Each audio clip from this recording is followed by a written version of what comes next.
I have nowhere else. Nowhere else. Then this can be your home now. Come inside.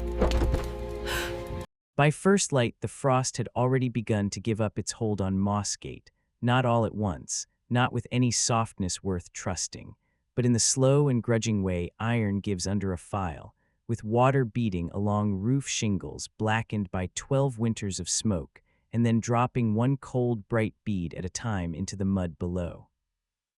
The village sat where the old marsh road pinched down between peat ground and stone, so every sound collected there and stayed a while. The mule bells, the crows, the scrape of crate wood over wet cobbles, the ring of a hammer somewhere behind the tannery, the cough of a man who had slept too close to bad whiskey and a banked fire. Wind came down from the red scarp carrying the smell of thawed earth, dung, lamp oil, stale straw, and the mineral taste of yesterday's snow melting off the ridge. A line had already formed beside the waypost in the market square, not the kind of line that made anyone hungry, but the kind built from curiosity and appetite and the village habit of pretending those two things were different. A wagon stood there with its wheels sunk half an inch into the ruts, the planks still crusted white along the lower edges from the road north, and on the wagon bed the deck goods had been arranged as if misfortune were a trade like wool or saltfish.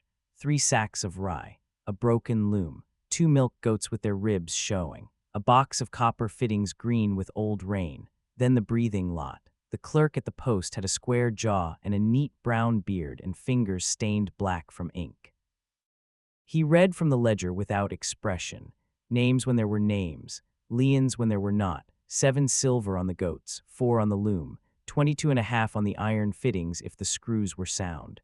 The crowd listened with that small-town stillness that is not compassion and not silence either, only the holding of breath before price enters a thing and changes how people look at it. The bell over the grain hall struck twice. A child laughed and was pulled back by the sleeve. Someone spat. A dog nosed at the wheel rut and thought better of it. On the far side of the wagon, a drover lifted a pole to turn one of the breathing lots toward the square, and chain answered chain, a short metal sound swallowed almost immediately by the wind, but not before half the crowd leaned in the way people do when weather finally becomes spectacle. There was sun somewhere above the cloud shelf, enough of it to silver the upper windows and catch in the puddles between cobbles, enough to make every iron edge in the square look cleaner than it was. The day had the feel of a blade rinsed in cold water, nothing merciful in it, only brightness.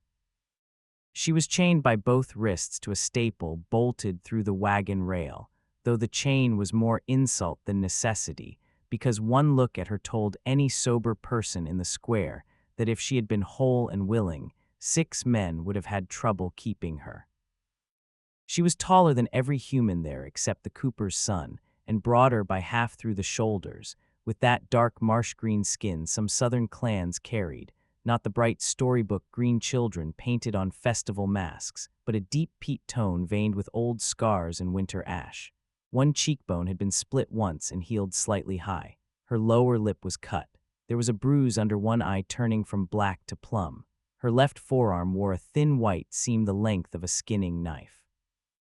Her hair, thick and black and roughly hacked at the collar, had dried stiff with road grit. One tusk was chipped near the point. Her bare feet were gray with cold. A ring of rubbed raw skin marked each wrist where the iron had traveled against her for miles. But it was not the size of her, nor the injuries, nor even the fact that a drover had felt comfortable prodding her in front of 73 villagers that held the eye longer than was decent. It was the stillness, not the stillness of surrender, not the blankness of shock, a different thing.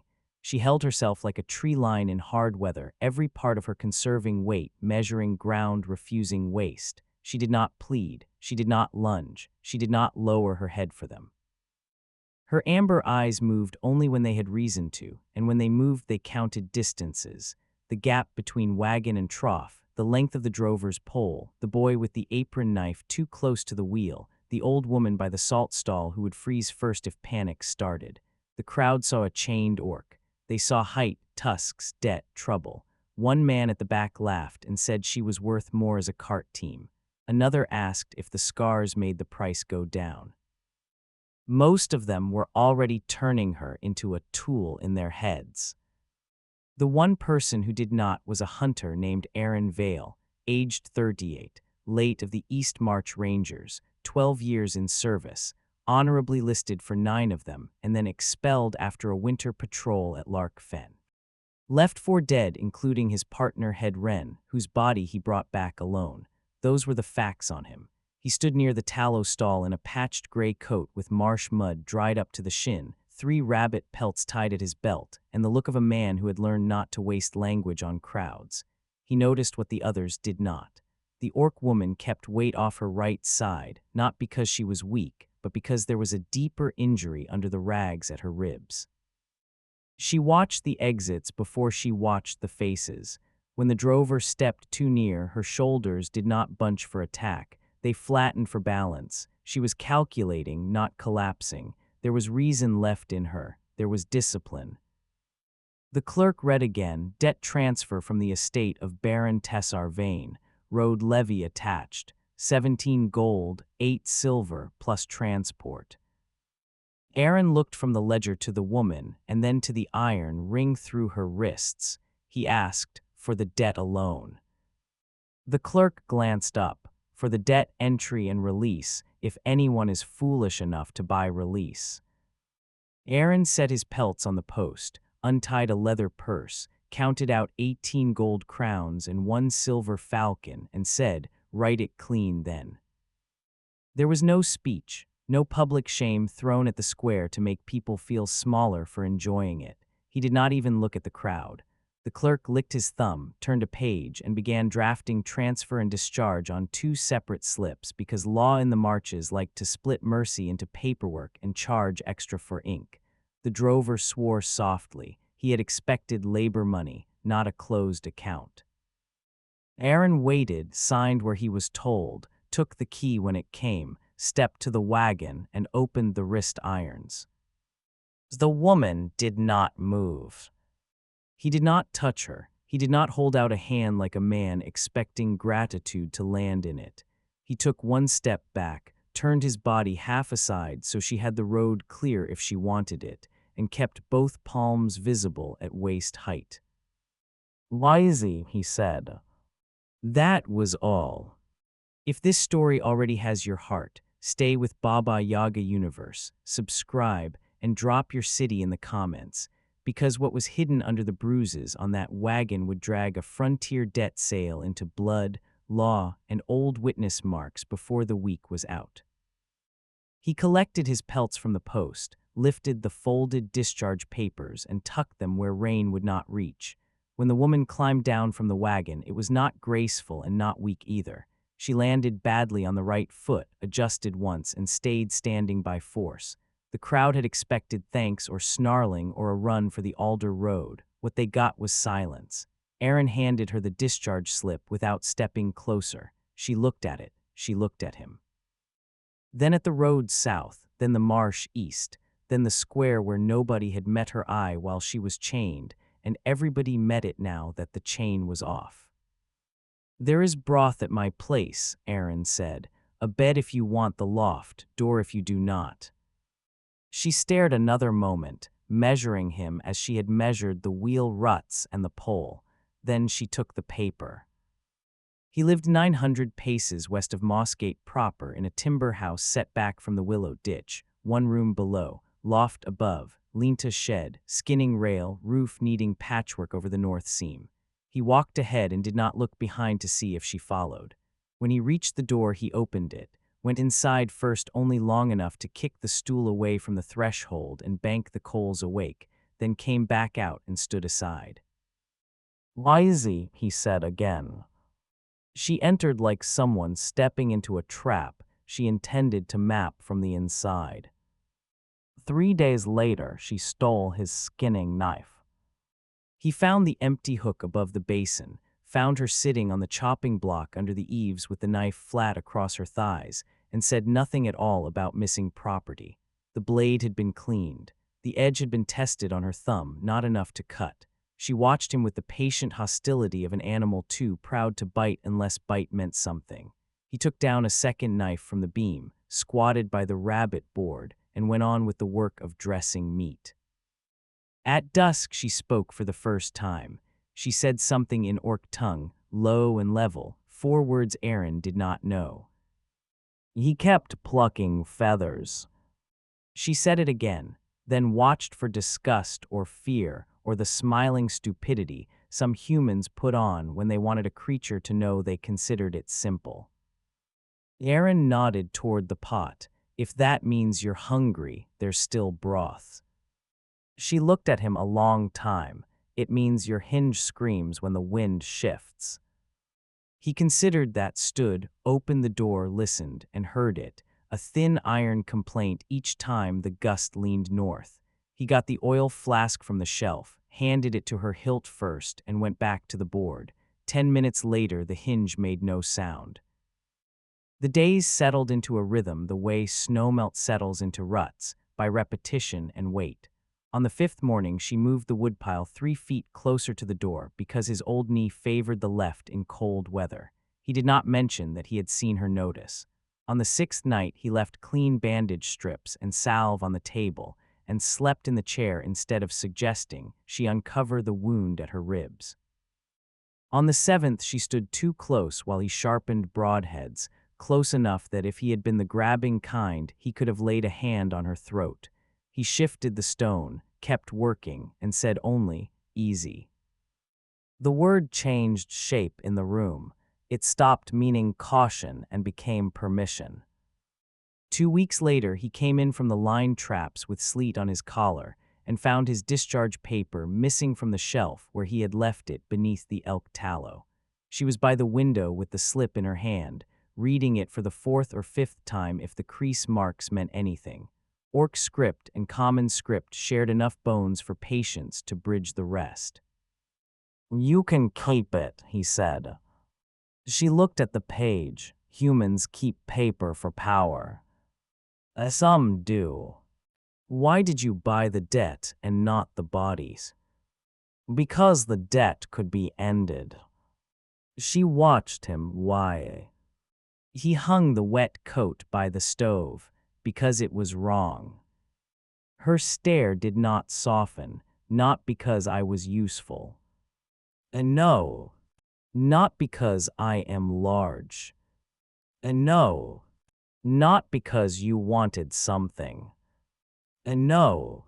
He set the snare wire on the table and met her eyes. This is not about species, or rank, or money. It was simply the right thing. She said nothing after that, but that night she moved from sleeping against the far wall to sleeping on the pallet within sight of the door. The mark showed itself on the 19th day. Aren was changing the outer bandage at her ribs because fever had finally bullied pride into practical terms. He worked from her left side so she could see both hands. Old bruising yellowed across her flank. Under it, half buried by a newer burn scar, lay a sigil in dark blue ink cut deep into the skin long ago. 3 marsh reeds bound in a ring, each reed tipped with a tiny notch like a crowned tooth. Burned over that mark, crude and angry, was the debtor's hook of Baron Vane's estate. The brand had been placed to cancel the first sign without fully erasing it. Not random, not road theft. Someone had needed her original mark hidden and legible at the same time. Aren leaned back on his heels. She caught the look, you know it. I've seen it on Toll, stones south of Reed March. Her jaw tightened. Not many living have. He finished the bandage, tied it off, and stood. Outside, a cart went by with frozen axles knocking over the stones like slow drums. Inside, the room had changed again. A wound had become evidence. And if you want to stay for what that mark meant, if you want to hear how a hunter, a burned clan sign, and a baron's debt ledger all pointed toward Stonewake Tribunal, subscribe now, comment before the next turn of the wheel, and stay close, because the story does not get smaller from here.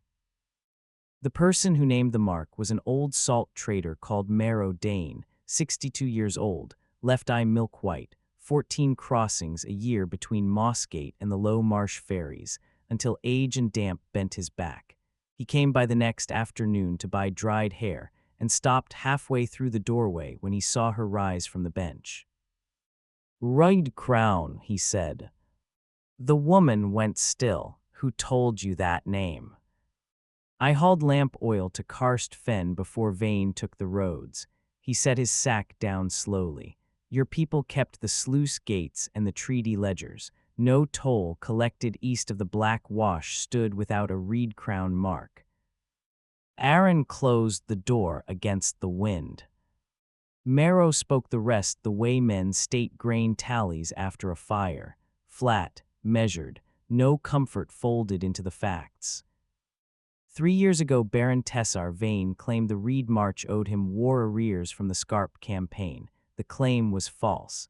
The numbers came from a copied ledger page with 2 columns altered and 1 seal pressed cold. He summoned the Marsh clan heads to account at Kestrel Ford under flag truce. 51 orcs attended. 32 died at the ford. 9 died in transport wagons. 6 children disappeared. 4 adults were sold under debt transfer. The clan hall at Karst Fen was burned with the treaty chest inside it. I saw the smoke from 7 miles west. The road tolls passed to Vane before the ash cooled. That is what happened. The woman looked at the floorboards while he spoke, not because she could not bear the eye contact, but because she had heard it before, and grief had become a route she could walk blind. Marrow nodded at the sigil hidden beneath the brand. Only the line of the ledger keepers wore the full ring around the reeds, not just clan, office, blood, and authority together. Aren turned to her. "What is yo?" "Her name." She answered without lift or tremor. "Ruhka, daughter of Senvar, last sworn keeper of the Reed March toll books." Marrow inhaled through his teeth. Then Vane didn't just sell a survivor, he hid a witness. Ruhka sat back down. He hid the seal hand. The books named the boundaries, the ferries, the iron banks, the grain covenants. Without the seal hand, he said the march had no lawful mouth. Aren asked, "Is anyone left who would testify?" "Some," Marrow said, "if fear loosens." Ruhka's gaze stayed on the floor. Fear rarely loosens by itself. 3 days later, they rode south. Not as fugitives, as people building a case one small piece at a time, which is slower and less romantic and far more dangerous. They went first to Widow Nessa at the lime kiln, who had set bones for 3 garrison men after Kestrel Ford, and remembered an orc girl with a spear wound through the shoulder brought in under chain. Then to Joram Pell, once a copying clerk in Baron Vane's outer office, age 44, dismissed for drink, who still kept a packet of spoiled drafts under his mattress, because even cowards sometimes save a page against the day their own fear curdles into spite. Then to Dren of the Drowned Oak, an old orc wheelwright with 2 missing fingers and 1 surviving nephew, who could identify Reed Crown and Quirk by the cut of the needle alone. Each witness added a sliver. Not enough alone. Dangerous together. The road work changed the shape of the house between journeys. Aren mended the loft ladder because Ruhka's right side healed slower in rain.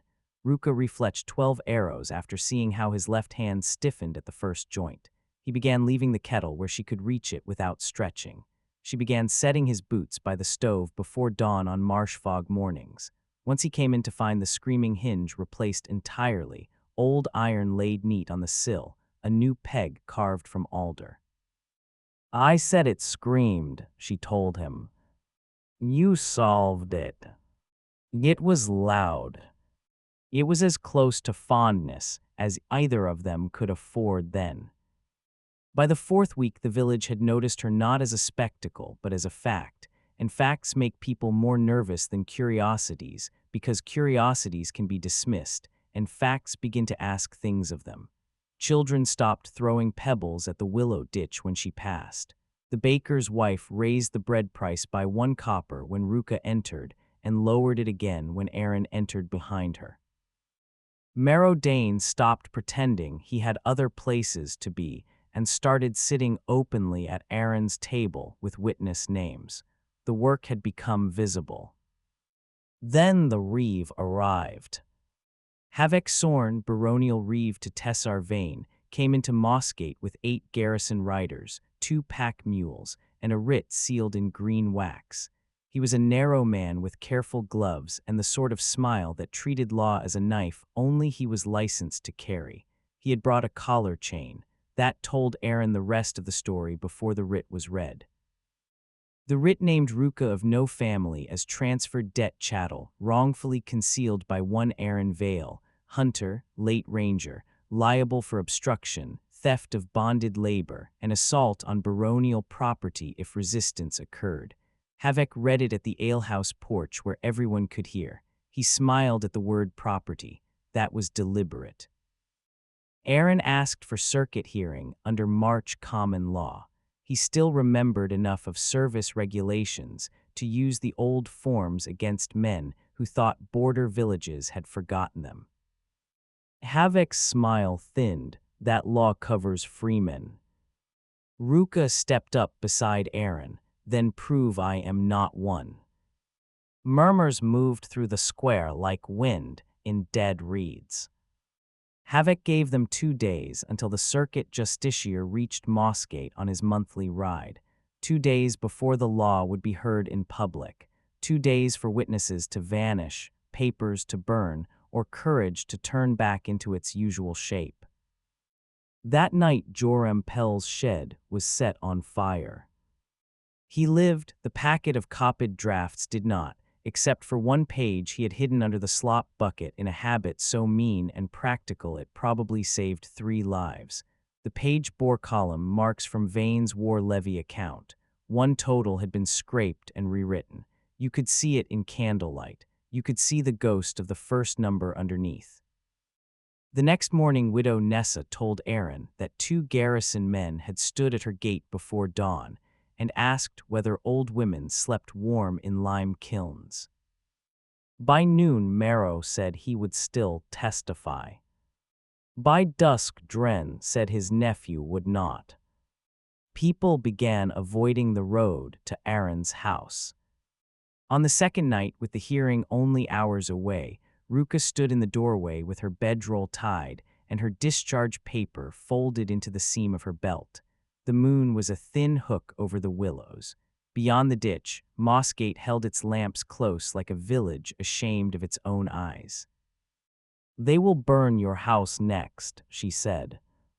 "Or maybe you can still say I left before dawn. I can say many things. You should say one of them." He leaned against the lintel. "I have spent 9 years since Lark Fen saying the wrong things too late." She did not look at him then. She looked past him at the road, at the dark line running south where the justiciar would arrive, at the marsh east where no clan hall stood for her anymore, at the square beyond which no villager had offered her a room. When she spoke, her voice was level until the last word, and then something in it gave way like wet rope under a hauled weight. "I have nowhere else." If that line hit you in the chest, stay with Baba Yaga Universe, subscribe, and tell me in the comments before the tribunal bell ever rings, because what the hunter said next was heard by half the village through open shutters, and nobody in Mossgate forgot it. Aren had said easy for a month, easy at the threshold, easy at the table, easy when pain climbed into her face and made every hand look like a weapon. That word had become his way of making room. He did not say it then. He stepped out of the doorway and planted himself on the threshold beam, boots square, 1 hand on the post, his body between her and the road. "Then stay in mine," he said. "Let the whole village move before you do." It was not loud, it did not need to be. In places like Mossgate, words carried farther when they were true and plainly spoken. 2 windows closed across the ditch. 1 reopened. Someone at the cooper's yard dropped a pail. Ruhka stared at him as if the line between rescue and belonging had shifted under her feet without warning, and she did not yet trust the new ground. In the morning, the square filled before the justiciar arrived. Circuit Justiciar Malin Rook came with 4 guards, a wax box for seals, and a clerk whose nose ran constantly in cold weather. She was 50 or near enough, hard-boned, silver-haired, and known for fining a baron's nephew 12 crowns for lying under oath in Sable Ferry the previous spring, which was encouraging. Havek Sorn stood beneath the grain hall awning with his writ and smile.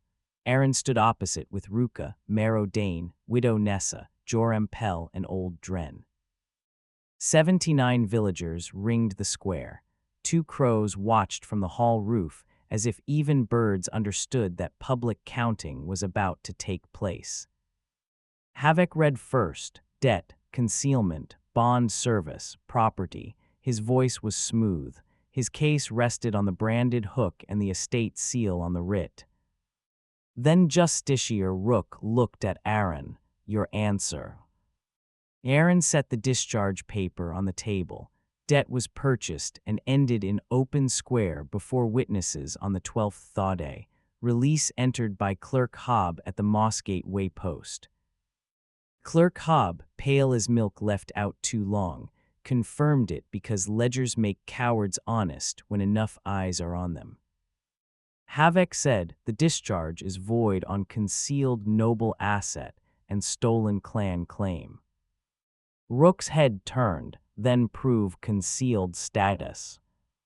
That was when Dren of the Drowned Oak stepped forward and named the Reed Crown sigil by office, line, and tool mark. Widow Nessa testified to treating spear wound and transport chain under vain colors after the Kestrel Ford slaughter.